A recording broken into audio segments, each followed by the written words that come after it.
Hey, everyone, it's Gianna London of Crypto, where we keep you in the loop on all the latest trends and use of crypto and blockchain technology. Together, we're building a crypto movement that fights climate justice and economic empowerment. Today, we have a very special guest on our show. We have Zac Vann from World Mobile Token. He's actually the head of Token at World Mobile. Want to wave hi to the camera? You can. hey. He's actually calling all the way from Australia, so it's morning for him. Before we start, I ask every single guest on the show a special question.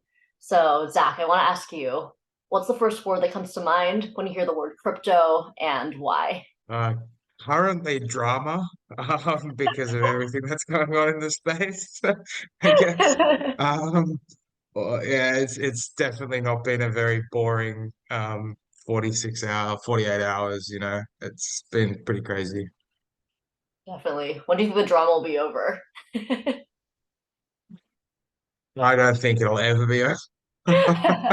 But I think it's hard because it's such a new technology and such an emerging market that Mhm. there's always going to be something. I just hope that we're starting to learn from all of these things. And yeah, I put something out on Twitter yesterday, and it's like I just want to see the tribalism in the space starting to go. I want to see communities start to really like pick one another up and dust each other off, and not be the "I told you guys" and laughing at other people's misfortune, because it doesn't help. Um, you know, the way forward is to really like band together, no matter what chain people decide they want to interact with or protocol they want to interact with.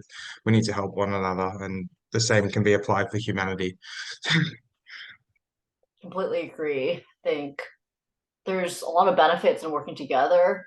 And while I love Cardano, there's no need to be like, oh, this is the only blockchain you should be building on. I know World Mobile is a Cardano native token, but there's benefits of other blockchains and learn from one another's successes and mistakes too. So hopefully all I this agree. drama is a learning opportunity for everyone. Yeah, I agree. So I wanted to ask you, what's how did this all happen? How did you get into the crypto space, the blockchain space? What's your origin story? And did you have any skepticism when you were first joining this space? First joining the space, so I can't remember whether it was like World of Warcraft or RuneScape, but I'm a big gamer, and I was playing, and I was like collecting gold in the game, and someone came up and asked me if I would be willing to trade gold for some Bitcoin. And I was like, what the hell is Bitcoin? And they're like, it's like internet money. I was like, okay, I'll give it a shot. And this guy told me to download a wallet and give me like a receiving address. He'll send me the Bitcoin. I give him the gold, and that's that. I was like, okay, well, I can do that. So I downloaded the wallet. I sent the address to this person. They said that they sent me Bitcoin. They gave me a receipt. It showed me on the Block Explorer. And so I gave them the gold. And back then, you had to download the full wallet. Um, I mean, sorry, the whole blockchain to the wallet. And so I was waiting and waiting and waiting, and the Bitcoin didn't arrive. And I was like, "Oh, I got scammed. I don't even know what this is." And No. sort of closed my laptop. A couple of days later, I was like, "I wonder if that Bitcoin's ever got there." And I opened the Bitcoin wallet, and it was there. And so I was like, "Okay, what the hell do I do with this stuff now? Like, I've got Bitcoin, and I don't really know anything about it." So I started researching, and the more I researched, the more I realized, hey, it's pretty cool. At that time, there wasn't too much of a mature market for it, but it was still sellable. And so I just started sort of like getting more and more into the space and learning more about it. And so that was, I think, late 2011, early 2012. Um, and then I just sort of like watched the space progress over 10 years, basically. And so I grew up with a couple of the founders of World Mobile. I've known them my whole life. Um, and so I think it was about 2.5 years ago, they called me up and said, you know, we're rolling out this network. We're doing the telco stuff. And I'd known about it probably about 2 years prior to this, but I'd never really had much of an interest in telecommunications. It just wasn't my thing. Um, so when they were calling and called me and told me all about what they were doing, and then the conversation drifted towards, hey, we want to introduce blockchain into the telecommunications stack. So, oh, now you got my attention. So immediately I had to start researching about telco and understanding sort of the basics of how telecommunications works, where you could integrate blockchain, how it was going to be integrated. And so naturally, you're a little bit skeptical, right? It's like, Yeah. well, sounds a little Like bit this blockchain too thing and perfect. It just sounds too perfect. So I started learning. I started asking the team questions. I had the honor of being able to speak to Alan and Mickey and Charles and ask them all the technical questions. So for a couple of months, I was learning, asking questions, learning, asking questions. And for me, over the years, one of the biggest hurdles that I see the space having um, is people being able to interact with a software, a system, a service that utilizes blockchain, but the end user doesn't know that it's interacting with blockchain. So it's like a seamless user experience because right now it's incredibly difficult for my grandma to interact with blockchain. It's just not been made easy. And that barrier to entry, it makes it a lot uh, it makes it a lot more difficult for high user acquisition at the moment. So when I realized that all of my questions were getting answered, everything had been thought about, the more I learned, the more I thought, oh, this is going to be one of those gotcha moments. And it just wasn't. There was an answer for everything. that never happened. Good. But you asked the hard And questions though. You asked Charles, you asked everybody on the team the hard I asked questions. everyone, to the best of my knowledge, I'm not a telco expert, and even today I don't profess to be a telco expert, but it was, my final call with them. I kind of went back back to my room and I was sitting there thinking, and I actually like looked at my missus and said, I think this is going to work. And she's like, what are you talking about? I was like, well, mobile. I think this might actually work. I think this could propel the use of blockchain from an end user perspective, where people can utilize a service and have absolutely no idea that they're using blockchain. And for me, that hurdle has been leapt over when we deliver on this, and it's like just such a good use case for the technology. So I called my friend Charles back. I said, "Listen, I want in." He said, what do you mean you want in? I was like, "I want in. I think this is going to make a lot of sense. I think this is going to work." I had a bit of a light bulb moment last night. Let's do this.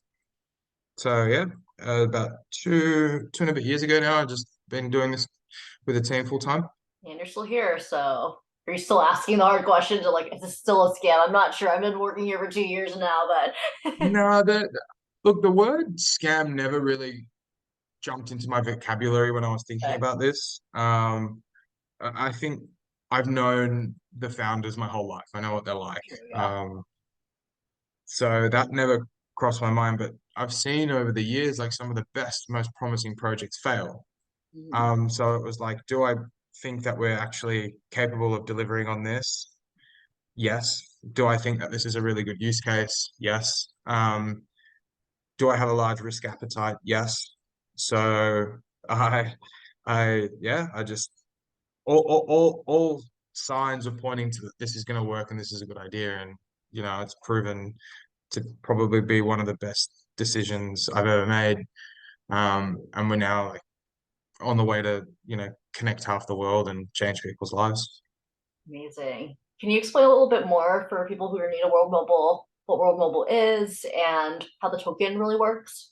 Yeah, so World Mobile is the global mobile network operator, providing connectivity into areas that traditionally don't have connectivity, or areas that have been that have connectivity but maybe are outside the realm of affordability or have very low quality service. So World Mobile, the team have got a combined 100+ years of experience in telecommunications, architected a hybrid network that could utilize existing technologies and infra like hardware to deliver a service at a much lower cost. And that's not just from an end user perspective, it's a CapEx and OpEx perspective. And so the token itself, it's sort of like the lifeblood of the whole network. So when you integrate blockchain into a telco stack, it's for more than one reason, more than just the transparency that it gives. From a billing perspective, it allows for the decentralization of the network, and that allows for infrastructure to be decentralized. So end users of the network can actually own a part of the network and earn from doing so. But you have to find a way to actually incentivize the decentralization of the network. So when people are interacting with the network, like right now we're sitting on a Zoom call, we're creating lots of little metadata packets. We're consuming data.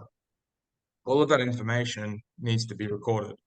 So we take all that information, it gets encrypted, and it gets sent to the Earth nodes. And so the Earth nodes, the blockchain component of the network, and it's written onto the layer two, it's rolled up, and then batch settled onto Cardano as the financial settlement layer.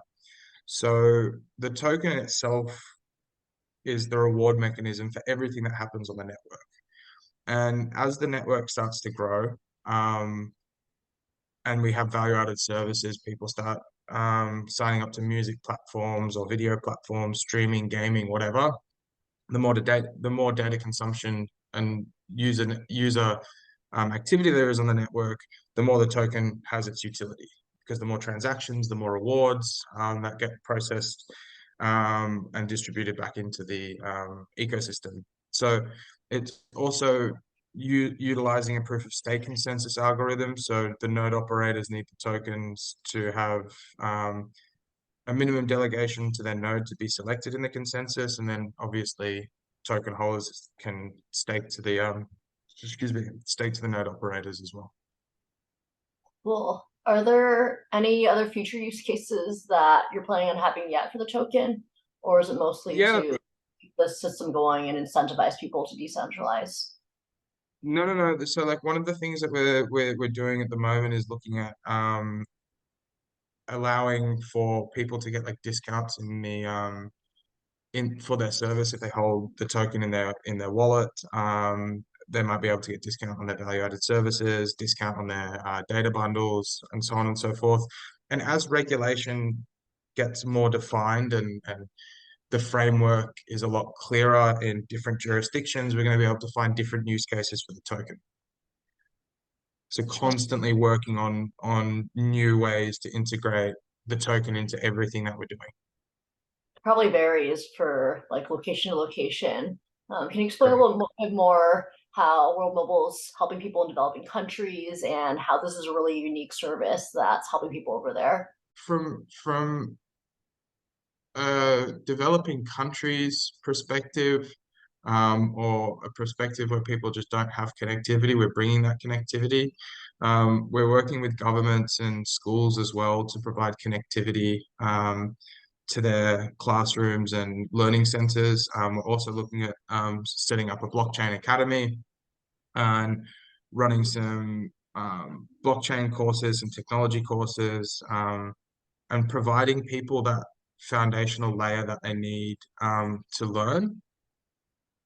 So, the other thing that we do is we've created a digital identity solution. So a lot of the developing countries, people don't have an identity, and when you don't have an identity, you're immediately excluded from things that you and I have probably taken advantage of our whole lives. So that could be banking or insurance or healthcare. I wouldn't know what it's like to not be able to produce identity if I needed to go and open up a bank account or set up a phone or do anything basically that you need your identity for on a day-to-day basis, where the people that we're providing connectivity to at times, it's not only in rural areas, it's not only places that people don't have identity, but where we're starting first, and we're very strong in East Africa, it is a problem. So we've created a W3C recognized digital identity, and so W3C is the global digital identity standard. So we've created a digital identity for people who connect to the network. So that gives them the starting point that they need to be able to utilize healthcare, banking, insurance, take out microloans and all that kind of stuff. So aside from giving them the connectivity piece and allowing them to utilize connectivity to maybe do online learning classes, we're also giving them access to financial services as well. Awesome. Yeah, just giving them connectivity is one. And actually, sorry to interrupt, the Yeah, way that we've designed the network with a sharing economy means that people can own the infrastructure themselves, and we do a revenue share with the owners of the network. So let's say I go and I set up a node and I've got 300 people that live in my area or my village, whatever you want to call it. And the more people that connect to that node, the more revenue that flows through that system and the more money that I earn. So it becomes a little business for people as well. very cool. It's a totally decentralized business. They're owners in this. They have stake in this. I was gonna Yeah. say it's one thing to just give them connectivity, but it's another thing to have them understand how to use it and access more resources with that connectivity. So I'm glad that you're really helping them in that way. Yeah. Another thing I wanted to ask is, I know you're built on Cardano, and Cardano is already a proof of stake blockchain. Proof of stake, for people who don't know, is a lot more energy efficient than proof of work. Besides that, I wanted to know, how is World Mobile committing to environmental sustainability and protecting our planet while doing this project? One of the really interesting things is that one of the co-founders, Andrew, um, he's pretty much a solar expert and Ooh, very knowledgeable when it comes to batteries. So when when we design the air nodes, and so you can think of the air node as like the connectivity piece. They can either be in the sky like an aerostat, or they can be on the ground, like I mentioned, in a village. So we use solar to power the node as well as batteries. So we're very focused on sustainability, and especially when you're going into rural parts of the world where there is possibly no like permanent power source, we had to make sure that we had a way to provide power. So we've got about a 10-year life expectancy when it comes to power and life cycle of a node, utilizing batteries and solar. love that. That totally is the future. I hope more companies follow that model too. It's very future thinking. I want to know, what else are you looking forward to in the future with World Mobile? It can be one thing, it can be a list of things, but what are you most excited about? I don't even know where to start Yeah, you can name a bunch of because things. there's so many things going on. Look, I think it's just getting the test net and the main net out. Um, onboarding the paying customers, rolling out in multiple countries in parallel, and kind of just watching all the hard work that everyone's put in over the past few years, the founders even longer, just coming to fruition. The way that everything's designed and architected, there's a there's a huge opportunity here for explosive growth. And it sounds a little bit cliche to say that, but it's just the truth. We've seen multiple instances of a sharing economy and a decentralized model for infrastructure work. And we've had the beauty of being able to watch and learn and take lessons from what has and hasn't worked and implement that right from the beginning. So yeah, I guess the thing that I look forward to the most is just watching the network start to expand quite rapidly. I'm looking forward to that too. And yeah, just keep me posted. I'll definitely be looking on your Twitter and everything else you're up to. But if you have any other updates, I'd be happy to have you or another person on the show too to talk about everything that you're doing. 100%. Yeah. Before you Absolutely. go, I want to know, is there anything that our community can do to get more involved, or anything you'd like to share with them? The community is so active already. You know, when the network rolls out, and we launch testnet and mainnet, just stake to the node operators, help with the security of the network, help with the decentralization of the network. And what do I want to say to them? I just want to say thank you. The past 18 months has been crazy. we've been so fortunate to have such a strong and supportive community that it just makes our life a lot easier, and it makes what we're doing so much more rewarding. So thank you, everyone. Everyone's been so patient and understanding, and you know, this this is the future, and everyone's a part of it. And that, community is such a strong thing in the Web3 space that, we're just so very, very fortunate to have such a good and strong community. So yeah, again, thank you. I appreciate how this community is patient too. Like stuff like this does take time. You don't want to rush giving connectivity to a lot of people. Like, you have to make sure everything is working properly too. So yeah, Yeah, feel that. absolutely. We want to just hit the ground running, and so Yeah, we want to perfect everything. Mickey says it a lot. We could have gone and connected a whole bunch of users. We could have done this, and quote unquote cheated the system, but it was so important that we get this right the first time, so that it's scalable, so that we can just take what we know works, implement it in the next country, implement it in the next country, implement it in the next country, and just scale right from the beginning. We don't want to have to go back and redesign things, remodel token models, and make changes to something that we could have just done right from the beginning if we took our time. So I think we're doing the right thing here. I agree. Just gotta get right the first time. Yeah. Yeah, Well, thank you so much, Zach. This was a great convo. And yeah, if you have any more updates or anyone else who'd like to be on the show, let me know. We have a lot of people who absolutely. Let's stay.